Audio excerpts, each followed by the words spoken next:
How to become an artist on Spotify. Hello everyone, welcome back to my channel Quick Guide. Today in this tutorial video, I am going to show you guys how you can become an artist on Spotify. Firstly, go on any browser you have and type Spotify artist. Then tap on the first article that you see there. Now here we can see there are the two options that says artist or manager and label team member. You can choose any option as you wish, but in this case we are going to create an artist account, so just click on artist or manager. Now if you haven't logged in into your account, you just need to log in into your account, and after that you will be appeared on this home screen, and here you can see you can claim your artist profile.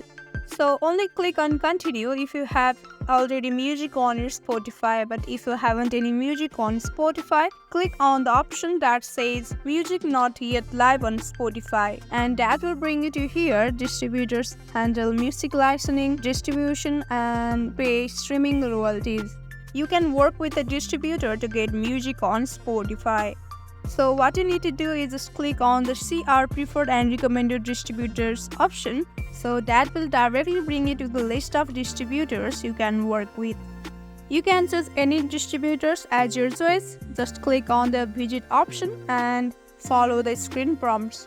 And once you upload your song through the distributors, go on this page again and click on continue and follow the screen prompts. So that's it for the video. I hope you understood how you can create a Spotify artist account. Don't forget to drop a like and subscribe to my channel. Thank you for watching till then. Bye bye.